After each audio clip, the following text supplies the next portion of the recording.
Dios me les continúe bendiciendo. Le habla su hermano en Cristo Jesús, Harold Suárez. Hoy estoy acompañado nada más ni nada menos de Yahvé, el hombre de Dios, en la ciudad de Bogotá. Me encuentro aquí en Bogotá, pues feliz de realizar este podcast por primera vez con él. Sé que Dios le va a bendecir a muchos de ustedes y que el Señor pues va a hablarle a sus vidas. Así que bienvenido, brother. Gracias. Preséntate a la gente ahí. Bueno, para nosotros es un privilegio este espacio que Dios nos ha dado a través de este hombre de Dios, y bueno, esperamos que cada vida sea edificada a través de lo que vamos a hablar en este espacio. Amén, amén. Bueno, primero que todo, sé que muchos se están preguntando quién es, hasta a mí también. Bueno, esto está en mi perfil. Brother, preséntate, cuéntanos, iglesia, lugar, todo. Bueno, nosotros estamos radicados acá en la ciudad de Bogotá, pero somos de Montería, Córdoba. Estamos acá hace unos 13 años en la ciudad de Bogotá y por la gracia de Dios tenemos el privilegio de liderar el Ministerio Juvenil Generación que Ruge. Nuestros pastores son los pastores Oscar y Mirta Salazar. Y bueno, estamos bendecidos de poder ser portadores también de la palabra de Dios. Amén, amén, amén. Bueno, muchos se preguntan qué hacemos aquí, pues vamos a conversar. Vamos a fluir aquí, que lo que Dios bendiga y Dios multiplique en palabras. En el ministerio profético, ¿cuál ha sido la peor experiencia de tu vida? Yo pienso, profeta, que una de las experiencias al principio más traumáticas para uno en el ministerio profético es cuando, por el hecho de tú ser joven, la gente te subestima. Entonces, esa subestimación es algo al principio fuerte, a uno le llega a cargar. Las personas que de pronto no entienden cuando tú estás apenas desarrollando el ministerio profético, madurando el don profético, y de pronto te equivocas en algo y las personas automáticamente te señalan, te critican y te dicen falso profeta. Y ese tipo de acusaciones, de señalamientos, pienso que al principio es una de las cosas más feas, pero pienso que hace parte del precio que uno tiene que pagar. Fuerte. Sí. El inicio del ministerio profético, o más bien la persona que recibe el ministerio profético, imagínate, todo lo que empieza a vivir, el no saber expresarlo bien. Samuel se equivocó al momento de querer ungir a otras personas y Dios lo había mandado. Y pues uno empieza a experimentar visiones, empieza a escuchar voces en sueños, en cosas.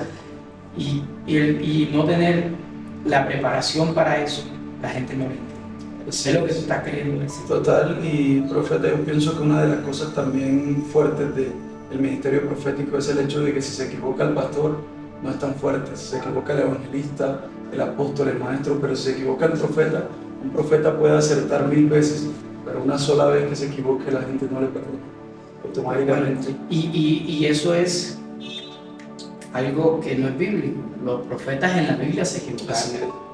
Todos, de hecho todos. Un error de Eliseo es ver a la tsunamita y no descubrir, no entrar al secreto para saber qué es lo que ella necesita y manda allí. Samuel, pues tú sabes, no ungió a la persona correcta. Elías se atemorizó, le dio miedo después de haber hecho temblar al país entero. ¿Cómo era? ¿Qué hizo ahí? No llovió, es verdad, no llovió. Sí. Y se atemorizó, o sea, todos cometieron un error. Yo creo que esto empieza de una manera fuerte, Esto empieza de una manera fuerte porque ¿qué hacer? ¿Qué se hace ahí cuando la gente, tú sabes que tú estás experimentando visiones, estás teniendo algo, pero te equivocaste? ¿Qué hacer? Bueno, yo pienso que es muy importante tener la formación de un padre espiritual. Pienso que en este tiempo existen muchos pastores, pero pocos padres espirituales. ¿Y qué se hace cuando el pastor no entiende lo profético? Bueno, ese es un tema bastante complicado. Yo pienso que la palabra de Dios dice que somos plantío de Jehová. Y cada vez que Dios ve que en una tierra no estamos produciendo fruto, Él puede trasplantar ese plantío a un lugar, a una tierra, donde tú tengas paternidad y donde tú puedas dar fruto al 30, al 60 y al 100 por uno. Ahora bien, yo pienso que una de las cosas más difíciles de lo profético en sí no es escuchar a Dios, aprender a identificar, sino aprender luego de que tú ya identificas su voz a interpretar. ¿Cuándo Dios quiere que digas? ¿Cómo Dios quiere que lo digas? ¿A quién Dios quiere que lo digas? Si es para orar, si es para ayunar, si es para alertar o con qué propósito Dios te está hablando. Tremendo. ¿Qué hacer cuando no se tiene en sí la formación, ni el padre de la casa, o sea, el pastor, ni el líder, ni el nadie? La única herramienta es salirse. No escuchar a Dios. Escuchar a Dios, definitivamente el Espíritu Santo. Cuando nosotros no tenemos un Padre espiritual, alguien que nos guíe, alguien que nos forme, alguien que nos enseñe, lo más importante es la intimidad con el Espíritu Santo y la dependencia absoluta hacia Él, porque la palabra de Dios dice, es clara cuando dice que Él nos guiará a toda verdad. Es que bíblicamente quien forma a un profeta no puede ser un pastor. Vamos a meter el libro. Debe ser la voz de Dios. Así. Debe ser la voz de Dios en absoluto. Sí. Porque, o sea, es que debe desarrollarle la fe, debe desarrollarle muchas cosas. Y lamentablemente hay que decirlo, el que tiene un ministerio profético es rechazado por el celo ministerial. Porque saben que esa persona va a fluir más en la iglesia o va a tener cierto protagonismo. ¿Sí me entiendes? O sea, ¿cómo te explico esto? Sí, no sé si me estás entendiendo. Sí. ¿Tú me estás entendiendo? El evangelista pues rechaza al profeta que ve subiendo, obviamente. Que ve subiendo. Porque el que ya está arriba le quiere. ¿A ti te ha pasado? ¿Cuántos evangelistas de pronto no te dicen, dame lo que tú tienes? Total. Pero el que va empezando no quieren que él crezca, lamentablemente. ¿Tú pasaste por eso? Claro que sí, mira que al principio de nuestro ministerio profético una de las cosas que evidenciamos es que antes de comenzar a servir y activarnos, cuando Dios comenzó a activarnos, las personas me criticaban y decían, pero ¿por qué Él no está sirviendo? ¿Por qué Él no predica como sus padres? ¿Por qué Él no profetiza? ¿Por qué Él no esto, lo otro? Y luego de que Dios comenzó a activarme por su gracia, comenzó a usarme para su gloria, aquellos que me criticaban en un principio y decían, pero ¿por qué Él no predica? ¿Por qué Él no profetiza? Comenzaron a acercarse y decir, yo quiero lo que tú tienes, ora por mí. Porque yo entendí algo, y es que los que te critican ayer son los que Dios coloca en tu hoy para colocarte a dar. Amén. Háblame del momento de activación. Del momento de activación. Bueno, yo recuerdo que estaba en la iglesia, en mi congregación, y fue un profeta invitado a la iglesia, un profeta de oficio. Y yo recuerdo que yo escuchaba, lo veía predicar, fluir en lo sobrenatural, con nombre, con apellido. Y yo, algo en mi espíritu estaba retumbando. Yo de repente al verlo fluir, sin que él me pusiera manos, sin que él me profetizara, comencé a llorar, solamente viéndolo. Y algo retumbaba en mi espíritu. De repente el profeta me llama, estoy llorando, me dice, traigan a ese joven. ¿Sabes qué pasa? Que la gente desconoce, perdón que te interrumpa. Lo que pasa es que la gente desconoce que un profeta es llamado por otro profeta. Empezó a hablarme fue, ten cuidado, una de las primeras cosas que Dios me empezó a hablar fue, ten cuidado con todo lo que sale de tu boca, aún en broma. Y yo, ok. Era un llamado a purificar tu boca. Sí. Entonces, desde ahí comenzó Dios a procesarme en cuanto a lo profético, y una de las cosas que más procesa Dios en un profeta es sus emociones, sus sentimientos. Entonces comenzaron mis emociones y mis sentimientos a ser golpeados. Hay que hacer también esa relación. Ese momento que tú dices de Dios cuidó tus emociones, no era que tú estabas profetizando emocionalmente. No. Es que es el silencio que debe haber en el profeta para que pueda identificar la voz correcta. Así es. ¿Cómo fue ese silencio? Bueno, yo siempre he dicho que un profeta tiene que aprender a amar tres cosas: la quietud, la soledad y el encierro. Wow. Y son tres cosas que no son tan fáciles de aprender a amar, pero pienso yo que mucha gente a veces pregunta, Dios mío, pero ¿por qué yo no te veo? ¿Por qué yo no te escucho? Y la palabra de Dios es clara cuando dice que de muchas formas le habla Dios al hombre, pero el hombre no entiende. Una de las maneras más contundentes, latentes, a través de las cuales Dios nos habla a nosotros como sus hijos, y específicamente a los profetas es muchas veces a través del silencio. Recuerdo la historia del profeta Elías, que estaba buscando y esperando a Dios en el viento, en el terremoto, pero Dios Eso, no estaba. eso es fuerte. Yo puedo opinar algo. Claro que sí. ¿Qué pasaba?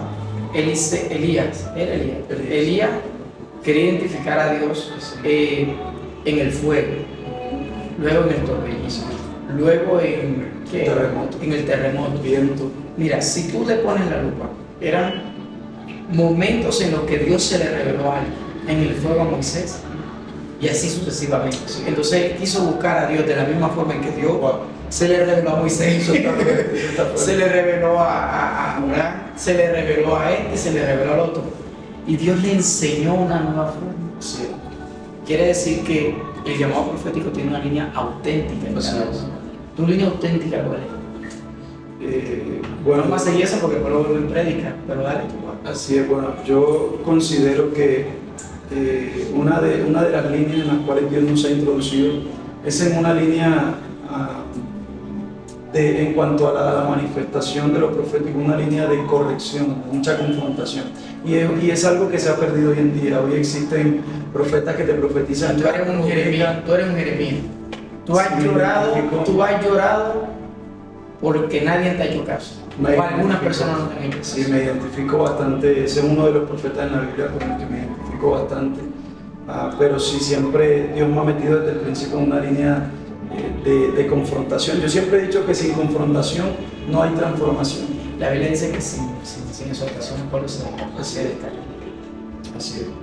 Entonces, esa es una línea que una persona, recuerdo que salió brava esa persona de la iglesia y luego me escribió al celular y me dijo, me dijiste esto y no le gustó, salió enojada.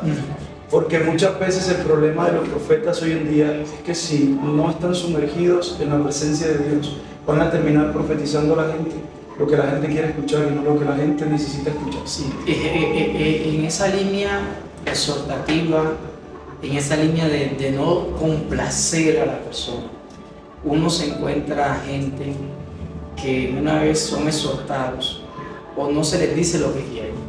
Así es. Yo le he dicho muchas veces a los jóvenes de mi iglesia que en un tiempo pastoral les decía, ¿quieres saber cuál es la voz de Dios? La que está en contra de lo que tú quieres. Así de fácil. Entonces, cuando uno hace eso y le dice eso y se les cumple lo que uno les dice, tienden a creer que tú secaste sus planes, que tú secaste sus cosas. ¿Alguna te ha pasado? Claro que sí, hay momentos donde lo que Dios te habla no es lo que la gente quiere escuchar. Tú te ganas enemigos por eso y las personas ven la consecuencia de no obedecerte, no a ti, sino la voz de Dios a través de tu vida. Entonces es algo tremendo, pero es algo que uno tiene que estar dispuesto a hacer, transmitir, escuchar la voz de Dios y hablar. Así uno se gana enemigos, pase lo que pase. ¿Qué consejo le darías tú a esa persona? Bueno, uno de los consejos que yo le daría a los profetas que están iniciando, número uno es sumergirse en la presencia de Dios. La palabra de Dios habla de unos personajes en la Biblia que fueron ante el pueblo y no pudieron expresar y transmitir la voz de Dios. Y Dios les dijo, Dios los exhortó y les dijo, si hubiesen estado en mi secreto, hubiesen escuchado mi voz, hubiesen transmitido mis palabras. Entonces, hoy en día hay muchos profetas que fluyen dependiendo de su don, pero no del Dios que les da el don. Entonces ahí está el problema, caen en brujería, hechicería y adivinanza. Yo creo que un día te dije que caen también en espíritus familiares. Así es. Pero bueno, dijiste algo muy fuerte. Y no sé si dijiste quién estuvo en mi secreto. El profeta no solamente entra al secreto de cerrar la puerta a su acceso, estar solo, sino es acceder a su secreto. A su secreto. Cuando está allí, pues obviamente es que ver. Entonces se malinterpreta. No es orar por orar en tu cerrado. No, es orar encerrado, otra cosa es estar en el silencio y en el secreto. Así. Qué fuerte eso, ¿no? Totalmente. Yo considero, una vez Dios habló mi vida y me dijo, es imposible caminar en mi esencia sin habitar en mi presencia. Wow. Yo pienso que debemos volver al diseño original de Dios. A los profetas en la antigüedad les tenían miedo, porque los profetas en la antigüedad llegaban a un lugar y llegaban era para dar un juicio de parte de Dios. Los profetas hoy en día debemos volver al diseño original de Dios y no podemos caminar en la esencia de un verdadero profeta si no es de otra manera que habitando en la presencia de Dios. Total, oye, ¿cómo te sientes? Nos sentimos bendecidos. Dale una palabra a esa gente. Bueno, que yo les puedo decir a todas las personas que nos están viendo, que van a ver este video, que fluyan de acuerdo al diseño que Dios les entregó, que no intenten fluir de acuerdo al diseño de otro, que no busquen que Dios se les revele como se les reveló a Moisés, a Josué, como se les reveló a fulanito, a fulanita, sino que Dios tiene una manera específica y especial de cómo se te va a revelar, pero también un diseño. Y solamente podrás ser efectivo, eficaz e influyente en tu generación, fluyendo en el diseño que Dios te ha entregado. Amén. Oye, gracias. Gracias a ti, mi hermano. Gracias. La oportunidad. Bendiciones para todos. Bendiciones.